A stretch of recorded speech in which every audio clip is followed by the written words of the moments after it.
અમે જી સફળ નામની યોજનામાં કામગીરી કરતા હતા. અમે 1.5 વર્ષથી અમે આ યોજનામાં કામગીરી કરી છે. સમયસર જાણ એ લોકોને આપણે કરેલી છે. એ લોકોને જે માધ્યમથી એ લોકો અત્યાર સુધી રજૂઆત કરવા આવતા હતા કે અમારે કામ કરવાનું કે નહીં, જે તે વખતે નર્મદા જિલ્લામાં ચાલતી જી સફળ યોજનામાંથી કર્મચારીઓને 6 મહિનાનો પગાર આપ્યા વગર છૂટા કરી દેવામાં આવતા કર્મચારીઓમાં રોષ ફેલાયો છે. છૂટા કરાયેલા કર્મચારીઓ દ્વારા જિલ્લા ગ્રામ વિકાસ એજન્સીના ડાયરેક્ટરને આ મામલે રજૂઆત કરવામાં આવી હતી અને ત્યારબાદ તેમણે નર્મદા લાઈવ સાથે આ મામલે વાતચીત કરી હતી.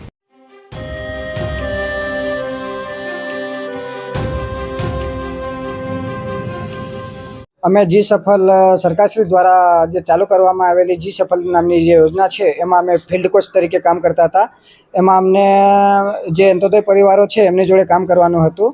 તો અમે છેલ્લા 1.5 વર્ષથી એ લોકો સાથે અમે કામ કરીએ છીએ અને જે 1.5 વર્ષની અંદર અમે સતત એ લોકો સંપર્કમાં રહ્યા અને એ લોકોને જે ડેટા હતા એ બધા મંગાવ્યા અને પછી છેલ્લે લાસ્ટમાં ડિજિટલ વોલેટ થ્રુ પૈસા આપવાના હતા એટલે ડિજિટલ વોલેટ અમે ઓપન કરાવ્યું અને ત્યાર પછી જે પૈસા આપવાના હતા અને જે ગાય ભેંસ બકરા પાલન જે કરવાના હતા એમને શેડ બનાવવાનું હતું. અમને ઉપરથી એવું જાણ કરવામાં આવ્યું હતું કે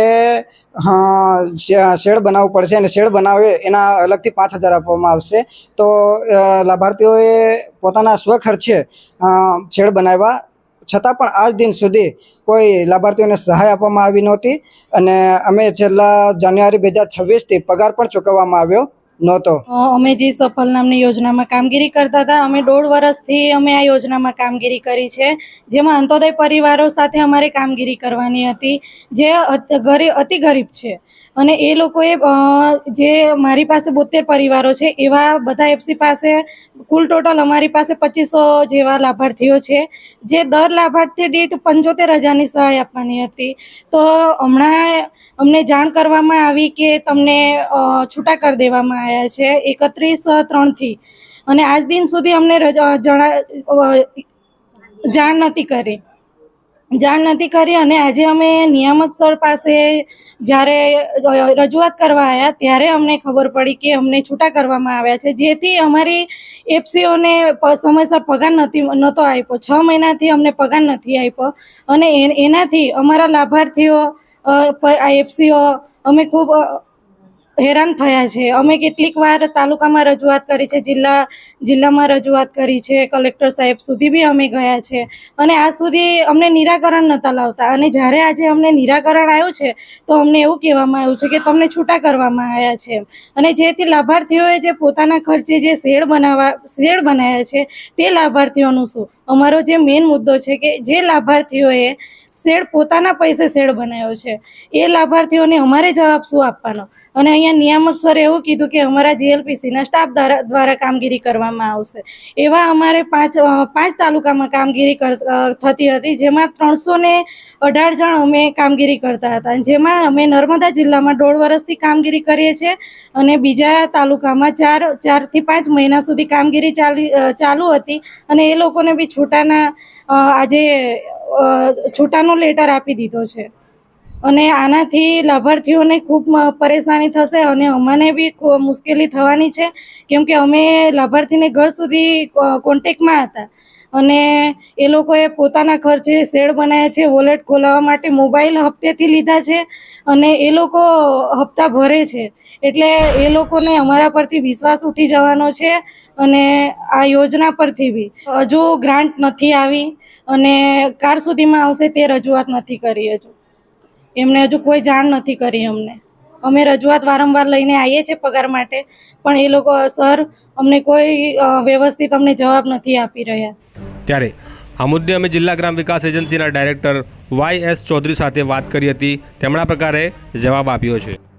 જી સફળ જે યોજના હતી એ યોજનાના ફિલ્ડ કોચ તમામ અત્યારે રજૂઆત કરવા આવ્યા છે. એમની રજૂઆત છે કે એ લોકોને ફિલ્ડમાં અત્યારે કામ કરવું કે કેમ.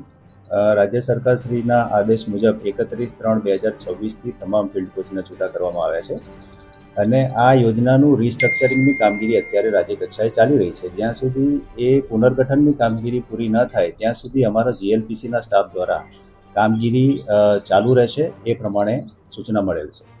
સર એમનું કેવું એવું છે કે એમને સમયસર જાણ નથી કરી માટે જે ગૂંચવાડો ઉભો થયો છે એના માટે કોણ જવાબદાર છે?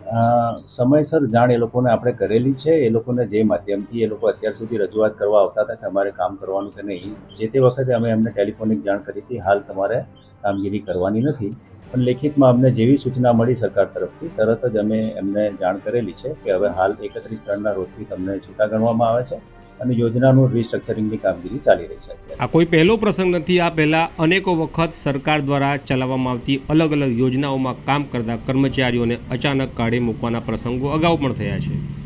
આ પ્રકારની પરિસ્થિતિ દર વખતે સર્જાય છે.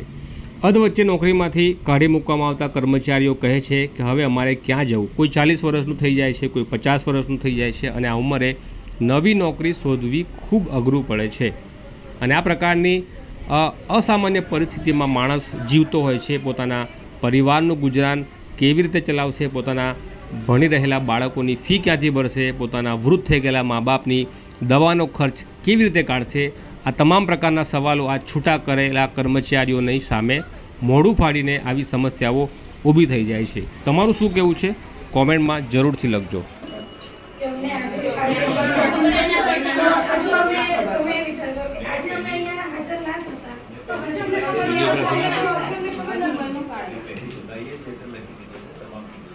29/6 જે લેટર છે મને મળ્યો એટલે તરત જ